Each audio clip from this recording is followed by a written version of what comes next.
सुंदरवन नाम के एक जंगल में टुनटुनी नाम की एक चिड़िया अपने भैया भाभी के साथ रहती थी। टुनटुनी की भाभी रानी चिड़िया स्वभाव की बहुत ही खड़ूस और अत्याचारी थी। वो चाहती थी कि टुनटुनी की शादी किसी भी अरे गहरे से हो जाए। एक दिन रानी चिड़िया बाजार जा रही थी।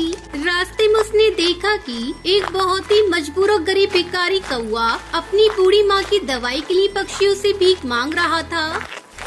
मेरी मदद करो, मेरी माँ बहुत बीमार है और मेरे पास उनके इलाज के लिए बिल्कुल भी पैसे नहीं है। मैंने बहुत लोगों से काम मांगा पर कोई भी मुझे काम नहीं देता। मेरी मदद कर दो, आपकी बहुत मेहरबानी होगी। ये भिखारी कौवा मेरे बहुत काम का है। अगर मैं इस भिखारी से टुनटुनी की शादी कर दूं, तो हम उस आफत से छुटकारा पा लेंगे और हमें 1 रुपया भी टुनटुनी की शादी में लगाना नहीं पड़ेगा और हमारे सिर से बला टल जाएगी। फिर हम आराम से रह सकेंगे। मैं तुम्हें पैसे दे सकती हूँ, पर तुम्हें मेरे लिए काम करना होगा। आप जो कहेंगे मैं करूँगा, पर इस वक्त मेरी माँ के इलाज के लिए मुझे पैसे दे दो। रानी चिड़िया उस कौवे को कुछ पैसे दे देती है और घर आ जाती है। अगले दिन रानी चिड़िया बंटी से बोली, बंटी, मैंने अपनी टुनटुनी के लिए बहुत ही अच्छे कौवे का रिश्ता देखा है। अगर तुम हाँ कहो तो मैं उस कौवे को आज ही घर बुला लेती हूँ। पर रानी, कौवा कौन से जंगल का है, क्या करता है, कैसा खानदान है?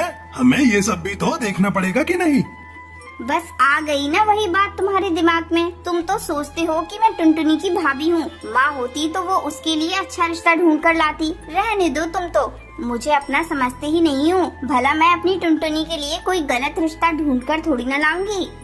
नहीं, मेरा मतलब वो नहीं था। अच्छा ठीक है, शाम को तुम कौवे को घर पर बुला लो, मैं जल्दी घर आ जाऊंगा। है?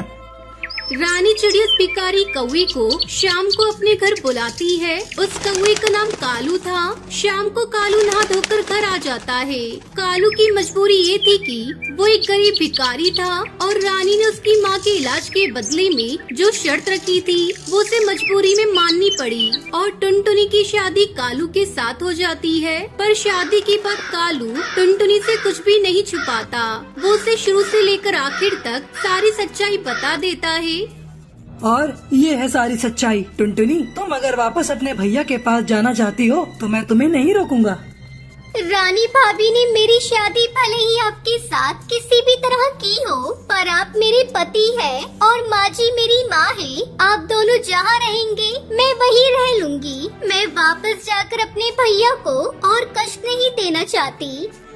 टुनटुनी और कालू उसकी माँ दूसरे जंगल के निकल पड़ते हैं और कालू और टुनटुनी मिलकर नदी के पास एक झोपड़ी तैयार कर लेते हैं और टुनटुनी अपनी सास और कालू के साथ उस झोपड़ी में रहने लगती है। कालू के पास कोई काम नहीं था, इसलिए वो टुनटुनी के साथ मिलकर जंगल से लकड़ियाँ काट कर लाता था और उसी को बेचकर वो गुजारा करते थे। एक दिन कालू और टुनटुनी जंगल में लकड़ियाँ काटने गए हुए थे। अचानक बहुत तेज मूसलाधार बारिश हो गई। वो दोनों कुछ देर जंगल में ही रुक गए। तभी उन्हें किसी की कराहने की आवाज आती है। वो दोनों देखते हैं कि गहरे गड्ढे में बूढ़ा तोता गिरा हुआ है और बहुत ही कमजोर हालत में है। टुनटुनी और कालू किसी तरह से बूढ़े तोते को गड्ढे में से बाहर निकालते हैं और अपनी झोपड़ी में ले जाते हैं और उस बूढ़े तोते की सेवा करते हैं। अगले दिन बूढ़े तोते को होश आता है। तुम दोनों ने मेरी जान बचाकर मेरे ऊपर बहुत बड़ा एहसान किया है। मैं एक जादूगर हूँ। जंगल के रास्ते घर जा रहा था। गड्ढा झाड़ियों से ढका हुआ था। शायद किसी ने जंगली जानवर को पकड़ने के लिए ही वो गड्ढा खोदा था। पता नहीं, शायद बारिश में नजर नहीं आया और मैं उस गड्ढे में गिर गया। तुम दोनों वहाँ नहीं आते तो मैं शायद बच भी नहीं पाता। बाबा, ये गरम गरम हल्दी वाला दूध पी लीजिए। अच्छा, तुम सब यहाँ रहते हो? कालू उस बूढ़े जादूगर तोते को अपनी सारी बात बताता है। अब तुम सबको परेशान होने की कोई जरूरत नहीं है। आज से ये झोपड़ी एक जादुई आलीशान झोपड़ी में बदल जाएगी और तुम जो कुछ भी मांगोगे वो पल भर में पूरा हो जाएगा।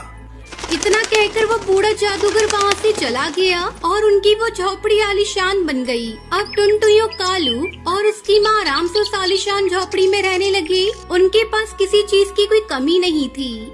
टुनटुनी, सचमुच तुम हमारे लिए लक्ष्मी रूप में आई हो। तुम्हारे आते ही हमारे सारे दुख दूर हो गए।